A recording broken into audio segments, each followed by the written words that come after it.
Hello YouTube, welcome back to the channel. So today I'm going to do another car video.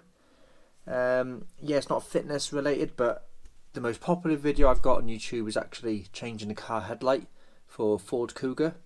So I want to try and do a bit of extra stuff on my channels because not every day I do something different worth talking about for fitness. So it's fitness stroke, lifestyle stroke, things I do in the day. So it's a really boring post, but actually somebody might find this interesting and worthwhile and useful. So I bought a car in January, a Volkswagen Golf. It's the GTD version. So very similar to looks to the GTI, a few little differences, and it's a diesel engine, not a petrol engine. Basically the headlights were rubbish, so I needed to change the headlight bulbs, and it's really hard because they're xenon headlight bulbs, so you've got to actually take the whole headlight out, which is a bit of a nightmare really, because really the best way of doing it would be to take the bumper off, but I didn't really want to take the whole bumper off because normally when you take bumpers off they scratch, or they don't go back on properly, or they come off and they snap clips and stuff. So a lot of people said you can just loosen the corner off, get the headlight out, change it.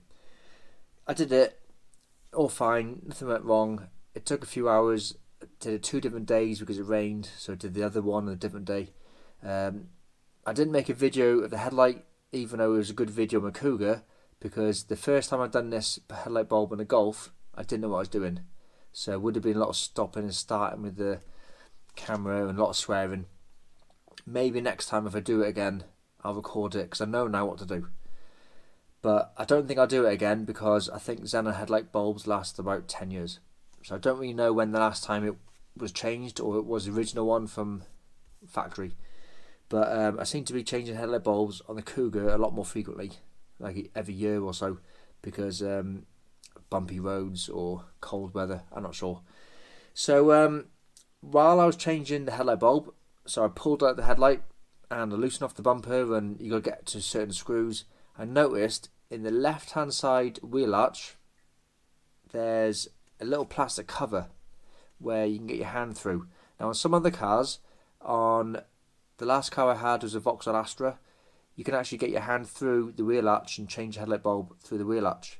I think on a Renault Megane it's got the same, and other cars that has the same as well. YouTube might say jack the car up, take the wheel off and get to it, but you can just turn the wheel, put your hand in. If you know what you're doing, you can get the headlight out without scratching it and touching it. But anyway, my Golf is missing the little cover cap which goes over the hole on the left hand side. I would have thought it'd be on a dangly bit of string, so if you do put it off it just dangles down. I think it did on the Astra. So when you're going into the hole you have to just tuck it out the way somewhere. But on the Golf it's missing. So I've been searching for eBay and Amazon and car scrapyards and things. A lot of people on the forums sell cars and say any parts, email me them, but I was thinking this is a bit of a too small of a part to ask someone for. So I managed to get round. It's now April, the last day of April, and I've had a car since January. I noticed this probably in March or April.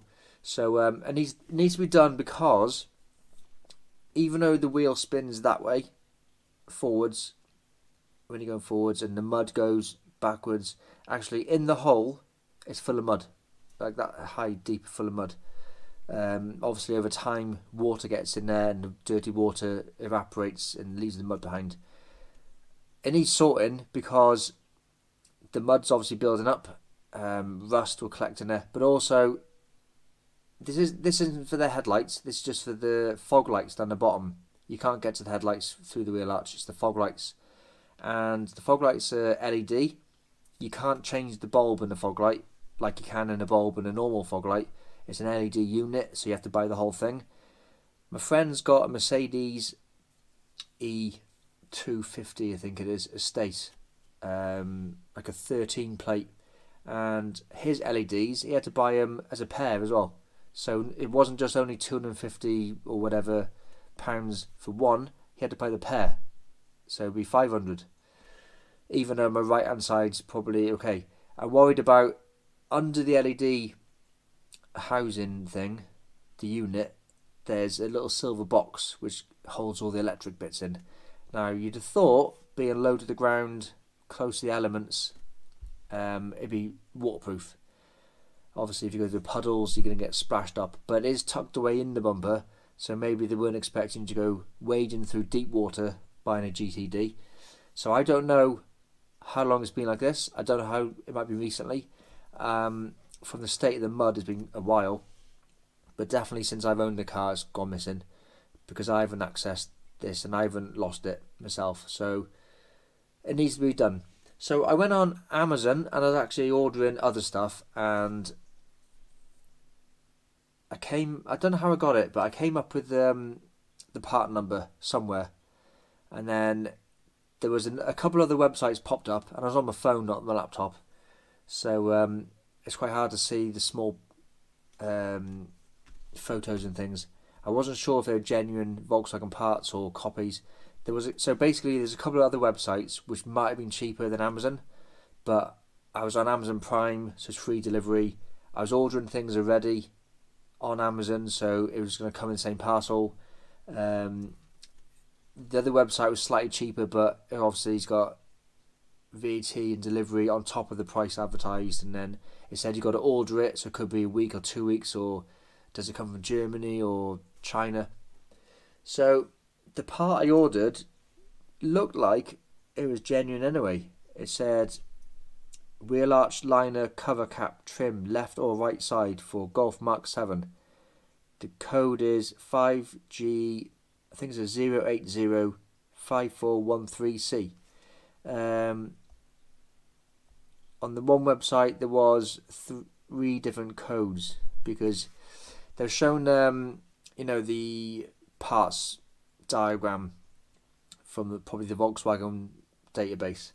So you got the pen picture of the wing and the bumper, and then there was an arrow pointed to this little cap, and it said there's 3 different part numbers. So it could be because you got the GTI bumper, and the GTI and GTD are the same bumper. The Golf R has got a different bumper, and then you got the standard match and style, they got a different bumper. So maybe it's the 3 variations, but the one I got, I think on the website thing it said to put your number plate in and it'll say what part number it was. So I don't really know.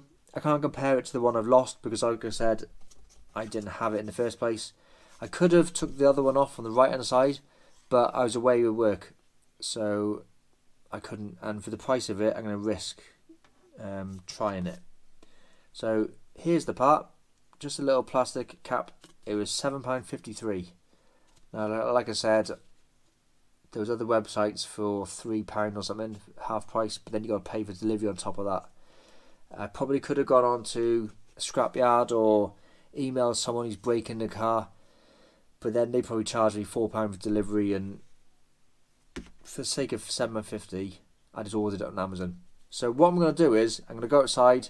I'm going to get maybe a screwdriver and a little brush or something. Have a poke around inside the wheel arch to get as much of the dirt out. I might get my vacuum cleaner and give it a good go in there to try and get as much dirt out as I can. I'm not going to spray it with water and get it wet, because even though it has got wet in the past, I don't want to mess it up by getting it direct wet. So I'll give it a good clean. I'll place the cap back on top of it, and then hopefully it fits. It shouldn't be. It's just a cap. It just goes in. So it doesn't really matter if it's a fake one. No one's going to see it. But something just needs to be done. It's just a little tiny thing which could save myself 250, 500 plus pounds.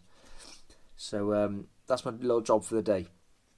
I don't really need to go and show you, because all I'm going to do is turn the engine on, turn the wheel a little bit just to get in there.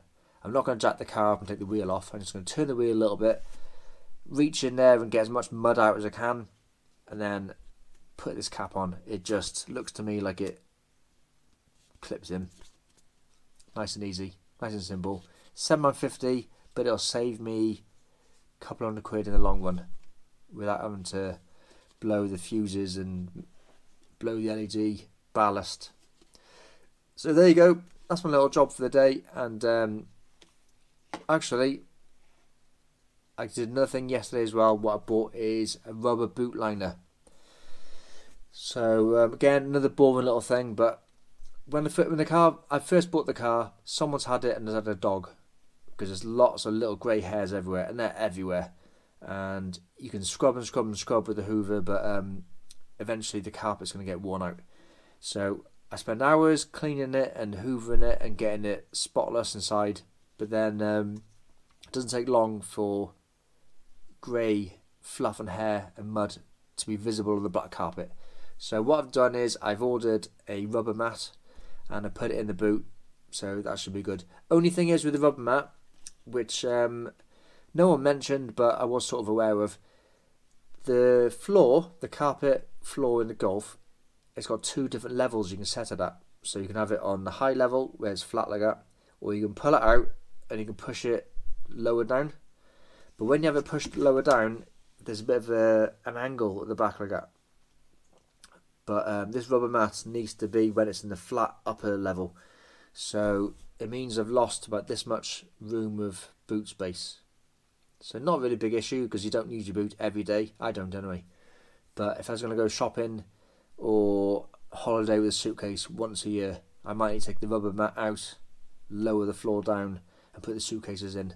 I'll see how I get on with the shopping. Like I said, no one's mentioned this thing before. Because they probably don't use the boot in the lower setting. I did. I was aware of this before. I knew the boot goes up and down, and I did see another boot mat which only went up to the foldy part of the old mat. So I could have bought that one instead, but I wanted it to be the full big one because I saw a photo of someone else's rubber mat and I zoomed in on the make. So I just ordered that one. When it came, it's okay. It's rubber. It's quite thick. It is like it says it's resistant to water and chemicals and sun and heat, and it feels pretty good quality. Only thing is though, the edges where it's supposed to bend up and go around a bit of a lip, like an inch high lip around the boot space, it's not quite solid up. So it wants to be flat, and you got to push it up, but then it wants to try and bend back flat again. It's not in a solid, stiff shape like that. It's sort of very flexible, wants to be flat. That's the only worry about it. The photos looked amazing, but then it's slightly different. And you can't use it in the lower space. Apart from that, it's pretty good. So what I want to do really is, again, give it a good clean, give it a good vacuum clean under the mat, put the mat on it, and then hopefully then nothing should get dirty underneath. Great things for if you go for a walk, if you had a dog, or if you want to put wood or rubbish to go to the scrapyard, you can put that in and you're not going to get all thorns and hedge clippings and mud on your carpet. So sand or whatever you put in, rubble, you might want to go to the yard on a Sunday, drop off all your recycling stuff. Any spillages will just mop up, and it just saves you a job in the long run. One of the little geeky, little boring bits of doing my car up, but I want my Golf to be like a standard, look after it and look after you type of car. So I'm not 17 anymore. I'm not going to make a video about putting subwoofers and amps and wiring and LED lights in my boot. I've done that before to a little 1.1 Fiesta. I'm not going to be doing that to my car. But any little video where I do something to my car, like maintenance wise, changing a bulb, changing a plastic cap, rubber boot mat. Next thing I want to do actually is buy some rubber floor mats, because again, you're going to get wet feet. I'm fed up of hoovering the carpets with stones and wet on it. I think one of the driver's mat is actually a bit worn out as well. And final other little thing to make it standard, which is missing, you got the 4 holes for the ISOFIX connections for baby seat in the back. Now whoever's owned the car before me has either used one of these ISOFIXs for a baby or maybe a dog cage or something, but they forgot to put the ISOFIX covers back over the hole. So it's not a big one, but when I look in the back, I can see the holes in the little metal bar, and I know that it should have covers on it. So they're only a couple of quid. You can buy them off eBay or Amazon, but I just need to go on the laptop, not the phone, because there is a couple of different shapes. So I know obviously Audi, Volkswagen, Skoda, the same sort of car, but they're not. Because at work where I work, there is a Seat Alhambra, there was a Seat Leon, which everyone says is the same as a Golf, and there's also now a Skoda Scala, which I've looked, and because I wanted to look to see the serial number of the parts, and they're actually different. But a woman I work with has also got a Mark 7 Golf, so I've asked to have a look at her caps, her ISOFIX covers. I've asked to look at her ISOFIX covers, took them out. It's quite hard to see. There is a serial number inside, but now I can see the shape. I can make sure I order for the right shape, right size for the Golf, because sometimes it says it's Audi stroke Golf, but when you put your number plate in, it says it's not compatible with your car. So that's all I want to do now. I got this cap, I got the rubber boot mat, I want to order some rubber floor mats, and then the ISOFIX cover, and then my car then is back up to standard. Good headlights with the new xenon lights. It's got a service done the other day, so oil change, air filter, fuel filter and pollen filter. Tyres, they got a few mils left on them from what they came with. That could be another video topic, because it's actually got different brands on all four corners. I think maybe 3 different types. So on one website you type in and the brand says it's like not premium brand but middle of the range. On a different website it says it's bottom of the range. I think I got a couple of budget tyres. Everyone says you should have these Michelin Pilot Sport 4 or even the 5. You can't get Michelin Pilot 4. No, you can't get the Michelin Pilot Sport 5 in 19-inch on my size. So you can either get the 4 or a different brand. But I don't see any issues with the tyres I've got at the minute. Yeah, I will spin a couple of times if I turn traction control off and I give it the beans. It was a bit wet and the tread's a bit low. But general driving, you can go quite fast, wet, corners on a straight, and I've had no issues. So is there any need of buying performance tyres when the budget stroke medium tyres I've got now are perfectly fine? I do even think as well, I'm sure I've seen on one of them it says all weather, or maybe all season, so I'm not sure if they're all season, 4 season tyres on them. So if it is and they work and they seem to be fine, maybe that's a good option to go for instead of going for Michelin Pilot Sport 4 or 5, whoever it is, whichever come out, because they're about 170 odd quid for 19-inch wheels, where normal tyres, budget tyres, go down to about £50. So I could buy 4 for the price of 1. If they work, they work. I'm not sure what the brands are, so I'm not going to mention the brands and the make of the tyre model of that brand. I'm not sure. I got the right size, I got the right rating. The 19-inch, they fit 225 35 19s, I think they are. But they're not top quality. I know that, but when it comes to buying new ones, I can maybe talk about what I've got, what I've gone for, and why I went that way, and then in the future make another video about how long they've lasted and was it a good choice. But anyway, that's enough video. I'm not going to go into videoing the video of how to change this plastic cover, because I'm just going to wash it and stick it in. Okay, thanks for watching, and see you soon.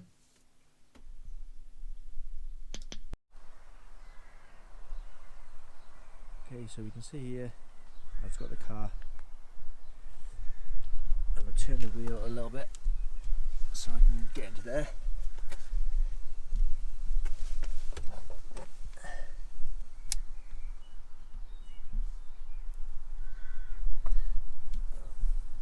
And you can see there it's just missing this cap. And that there's the LED fog light behind. And inside there you can't quite see, but there is a bit of mud. So I'm going to try and clean it up inside there as much as possible and then put the cover back on.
I'm actually going to loosen off the wheel arch liner and put it back a bit so I can get my hand in there a bit easier, because I can feel more mud than what I thought it was. So these are just T20 screws. I won't do the whole wheel arch because I think it separates here, so it might be enough.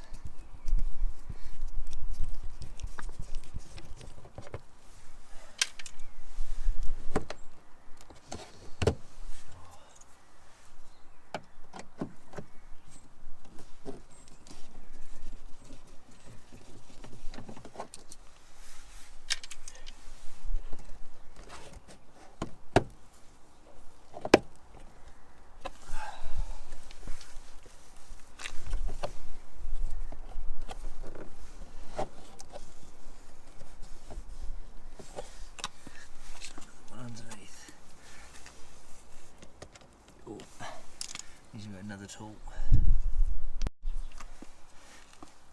There's another T20 screw underneath, and a normal screwdriver is too long, so I've got this little 90-degree screwdriver handle so I can get to it without jacking the car up. I think I need to loosen off the wheel arch liner down here as well.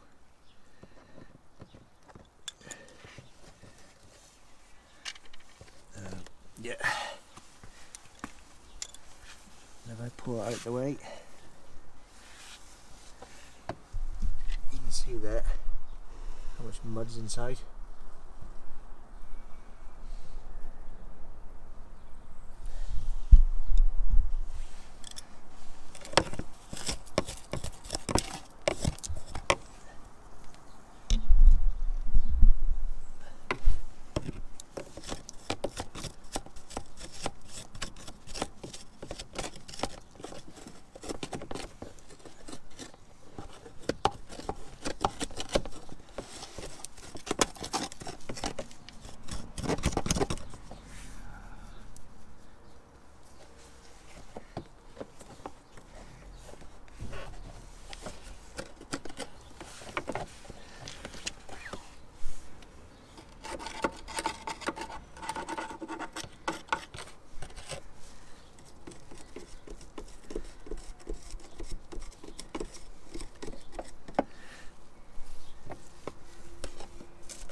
basically, so it's not perfect, but it's about as best I can do without taking more of the liner off.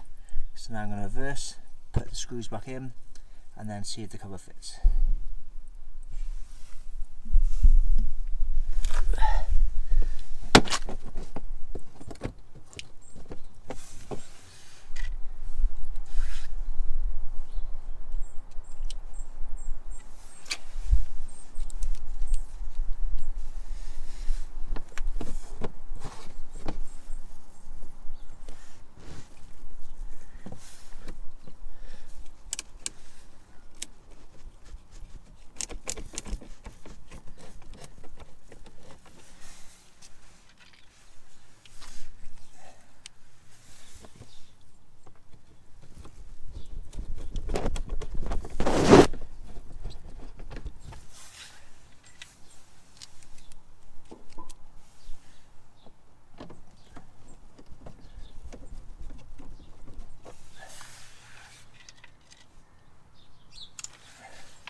Feels good, all clicked into place.